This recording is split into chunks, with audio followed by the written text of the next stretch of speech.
What happened to Edward James Kenway after the events of Assassin's Creed 4 Black Flag?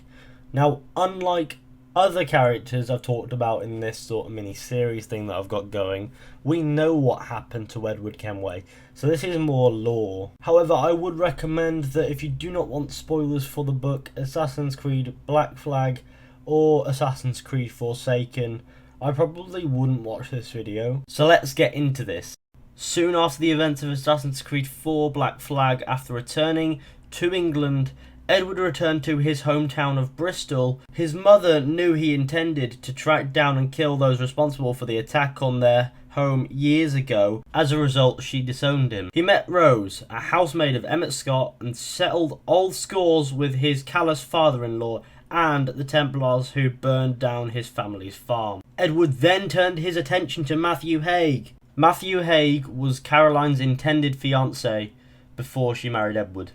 But before Edward could kill Matthew Haig, he was confronted by Aubrey Haig. With Aubrey was Robert Walpole, the first Earl of Orford and regarded the first Prime Minister of Great Britain. Walpole dissuaded Edward from killing Matthew and offered him a pardon for his former life as a pirate. Walpole also dissuaded Edward from tracking down Woodes Rogers, who had been expelled from the Templars for his practice of slavery. After receiving the pardon, Edward moved to London, where he joined the British Brotherhood, eventually ascending to the rank of Master Assassin. While in London, Kenway met Tessa Stevenson Oakley, the daughter of a wealthy landowner who Edward rented his home from. Tessa assisted Edward in buying a manor on Queen Anne Square, and by 1725 the two were married and had a son named Hatham Kenway.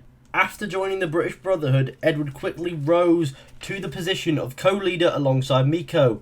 Edward brought great stability to the Brotherhood, using his charm to form connections across London in both the upper class and criminal underworld.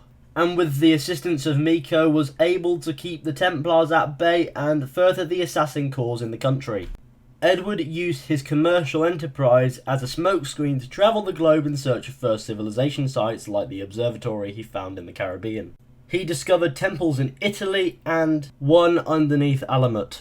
Edward also attempted to locate the Grand Temple and marked clues regarding its location in his journal. On one of his extensive travels, Edward came across a Shroud of Eden. Edward decided to keep the shroud hidden from the world, locking the shroud in a box made by the first civilization that only could be opened with a key made from the same design. To ensure that the shroud remained hidden, he hid the casket within the Tower of London along with the British Crown jewels. The key was placed within a secret room atop the dome of St. Paul's Cathedral. Edward also trained Hatham to become an assassin from an early age. Edward also encouraged the young boy to think for himself and dispute others' opinions. However, Edward kept his past a secret from his son, though his former career as a pirate distanced the Kenway family from their London neighbours. On the 3rd of December in the year 1735, the Kenway household was infiltrated by masked men who kidnapped Jennifer, Edward's daughter, and killed several servants. After ensuring that his wife and son were safe, Edward went to confront the intruders, whom after a prolonged fight managed to impale Edward through the chest, killing him instantly.